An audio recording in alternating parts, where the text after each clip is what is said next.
What is up, my friends? My name is Ekotrumi, and today I'm here with the results of our arranged war between us, the Bada Bing Clan, part of the Bada Onslaught family, and Emphatic Elite. As you guys can see, the victory goes to the Bada Bing Clan 111 to 109 with 92.6% damage, while Emphatic Elite was very close in percentage with 92.25.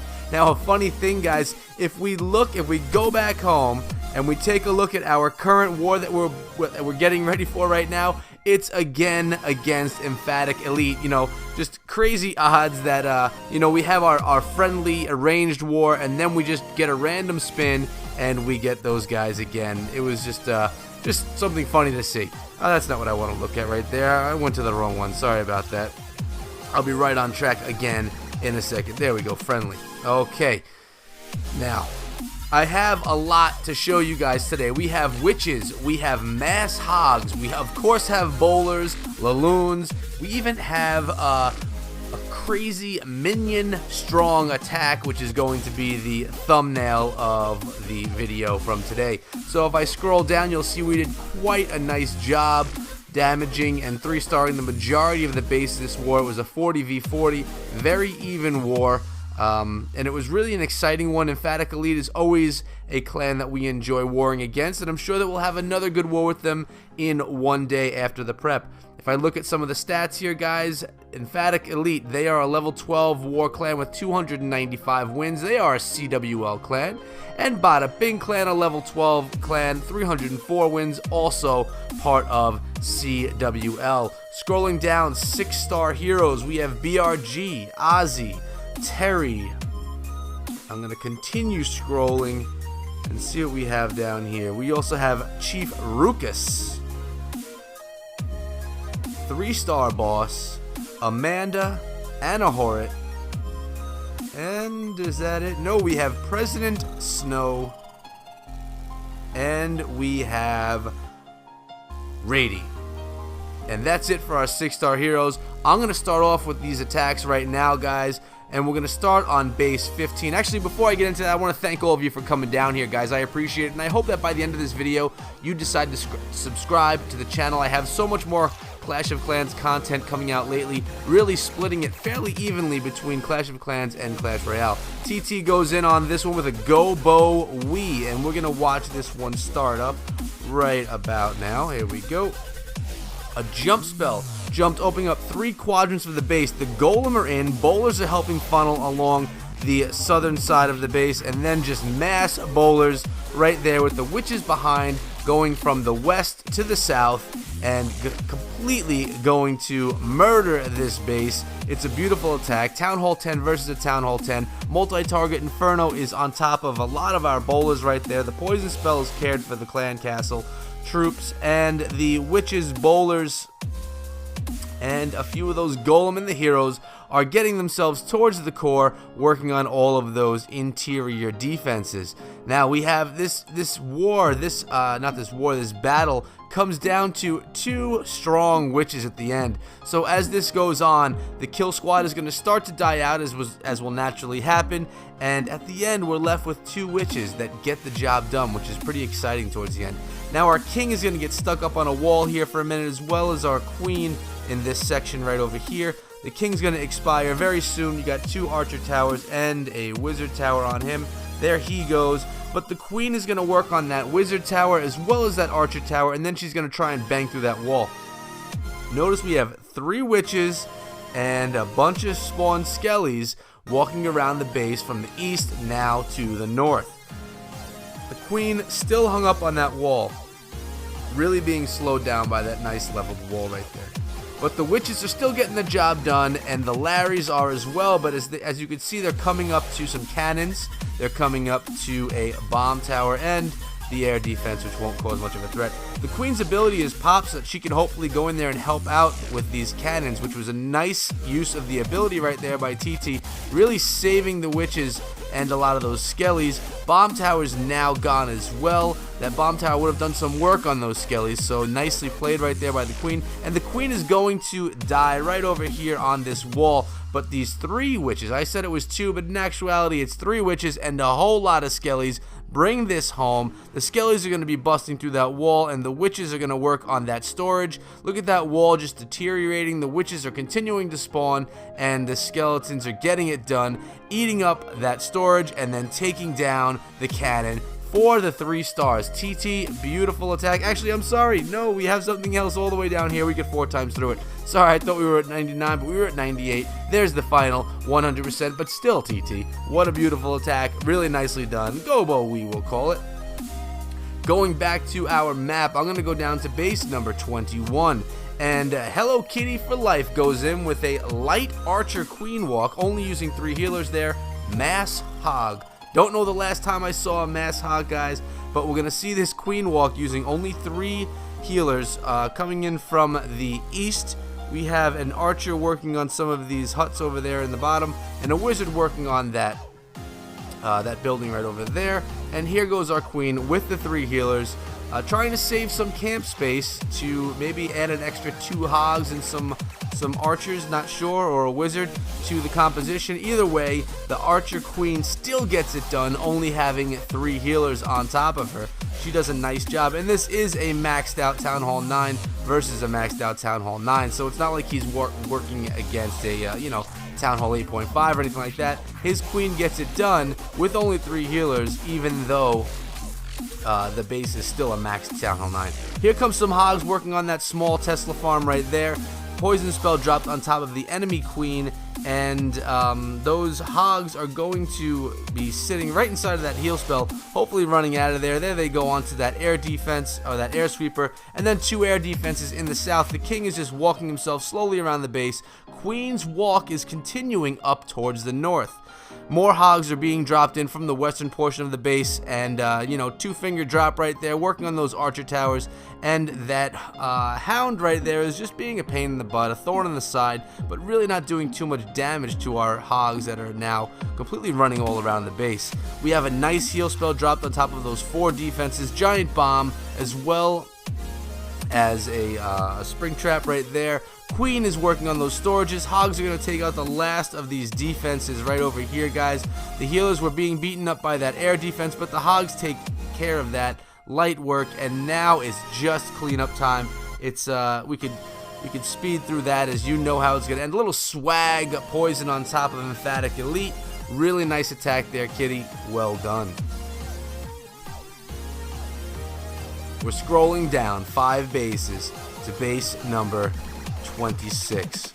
Amanda goes in on this one with a stoned, which means those 3 golem, hero, bowler, wizard attack. So call it a stoned bow whiz. I don't know what we're going to call this one, but really nicely done. This base right here takes up almost the whole map, and the way that Amanda gets it done with 3 golem, a dozen wizards, and a handful of baby dragons is just crazy.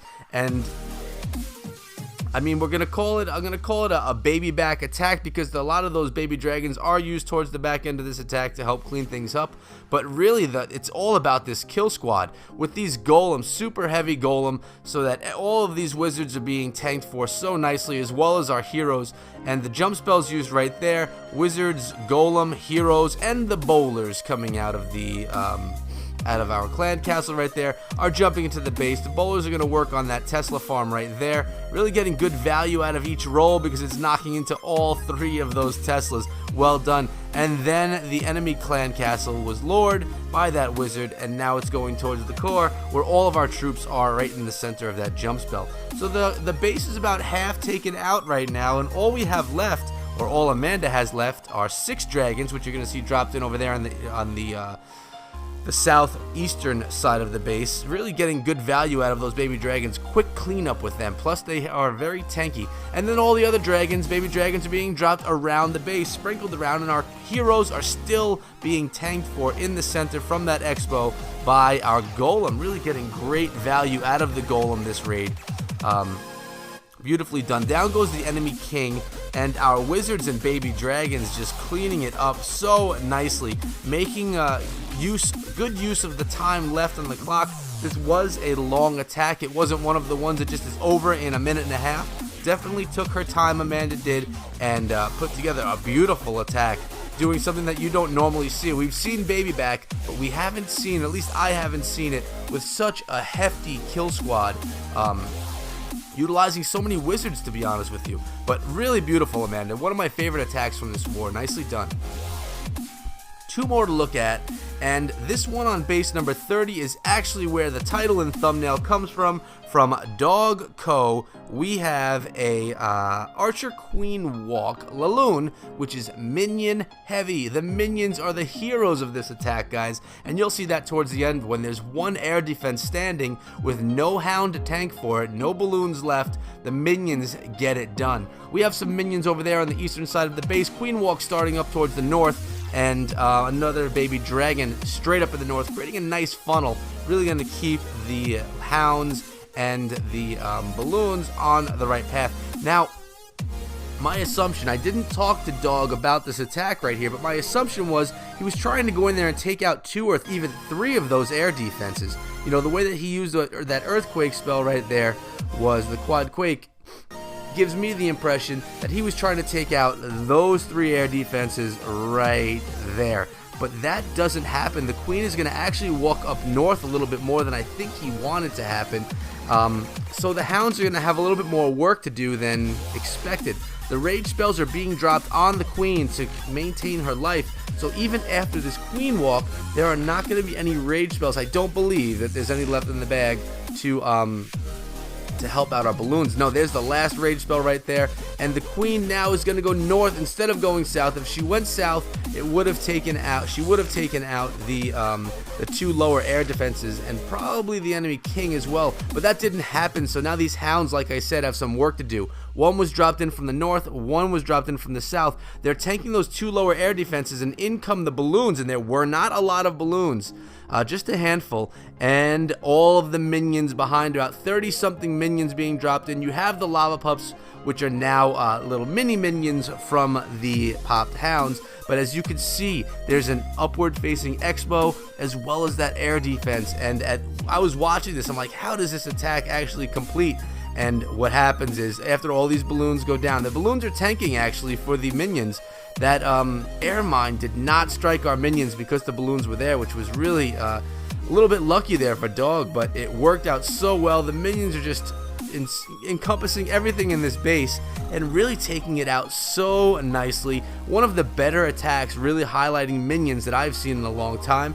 We also have the king and 1 wizard, which are going around the base and just cleaning things up along the way. Nice seeing that blue and orange clean things up, and just a different type of attack. I don't think it went exactly the way Dog wanted it to, but he was still able to pull through with the 3 stars. Really clutch, made it look easy, but maybe he didn't make it look easy, but he made it look clutch. Really nicely done. Exciting one to watch, especially if you were watching that one live, and I was unfortunately not able to watch that one live. But that was such a great one with those minions. It was thumbnail worthy, and well, that's what it is. And here we go. Boomstock goes in against Riot Gaming. And he goes in with a hobo attack. 30-30 heroes, 2 golem, 24 hogs, and bowlers out of that clan castle. We have the golem coming in there from the west, and they're going towards that point version of that base, the pointed part of that wall right there. The golem are going to enter behind the wall breakers, which were just dropped in behind our king. There we go. The base is now opened up. Bowlers are going to go in there as well. Here is everyone entering the base. 1, 2, 3, 4, 5 quadrants of the base were opened up with that jump spell. Great value out of that jump. Gonna really open up the whole, a quarter of this base is now accessible by our kill squad because of that 1 jump spell. Beautifully placed, well thought out, well done. Kill squad tore up everything in the center, in that center portion of the base. We have the hogs all being dropped in from the north. Just crazy number of hogs. Everyone was dropped in. 2 more heals left in the bag, and these hogs are going to overwhelm the base. He's just got to hope. Okay, there's that Tesla farm right there. He's got that heal spell on top of the air defense, which was just taken down. Mortar is going to be taken out right there by the hogs. Unfortunately, they don't run back through that heal, but the heal is dropped right on top of that Tesla farm. Smart right there, well done. And the giant bomb does nothing to the hogs because they were being pre-healed. And it looks as if that is it, my friends. Those hogs did some work. Lots of hogs this war, and one of them was kind of a mass hog, and this one had a whole bunch. And they weren't strategically placed. They were just spammed in from the north, and they tracked around the base properly because of the path the kill squad made. Really nicely done. Nice placement on those heals. And look at this. All the bowlers are still remaining. So many troops left over right here. Beautiful attack, Boomstar. Well done. Taking us back to the war results. Again, Bada Bing Clan was victorious against Emphatic Elite. Nice job, Emphatic Elite. Thank you for the arranged war. As always, it's a good time, and as we're expecting, it's going to be a good time in about a day when we face you guys again. Pretty crazy. It's going to be exciting, you know. Is everyone going to have to redo their bases because we all know what each other's bases look like? We're going to have to find out what actually happens here, but I guess it's Emphatic Elite's chance for redemption to come back and take a win this time, but the Bada Bing, we're going to hold off and try and keep them from getting that win as best as we can. So there you have it, guys. That's been the war recap. I highlighted some attacks that were really fantastic. I hope you enjoyed them. And if you have any interest in being part of the Bada Bing Clan, Duke just put out a recruiting video for the Bada Onslaught family. He focuses more on Red Onslaught content, which is tier 2 of our clan. The way that it lays out is Bada Bing, Red Onslaught, Pink Onslaught, and Bada Bing 2.0. I will be coming out with a recruiting video very soon. It's going to be very similar to Duke's, being that we are both recruiting for the same clan family, but either way, check his video out. I will try to remember to link it in the description below if you want to take a look. And if you don't get a chance to, at the end of this video, there will be a card which gives you our contact information, which as well as our requirements. So if you're in 2.0 or Pink Onslaught, having 2020 heroes at Town Hall 9 will get you in there, and you know, we'll build you up from there. Requirements are a bit more when you're looking at Red Onslaught and Bada Bing. We're looking for mostly maxed heroes up there. But that's been it, guys. That is all for a different video, which will come very soon. Hope you enjoyed your stay. If you did, please smack that like button, and hopefully you guys decide to subscribe for more Clash of Clans and Clash Royale content that I come out with every single day. Much love to the Bada Bing Clan and to the Bada Onslaught family. Thank you, Kitty, for helping me out with pointing me in the direction of some of the best attacks from this war. I appreciate it, brother. And Emphatic Elite, thank you for the awesome war experience. We appreciate it. Guys, I'll see you all back here again tomorrow. You better be here. Until then, be good.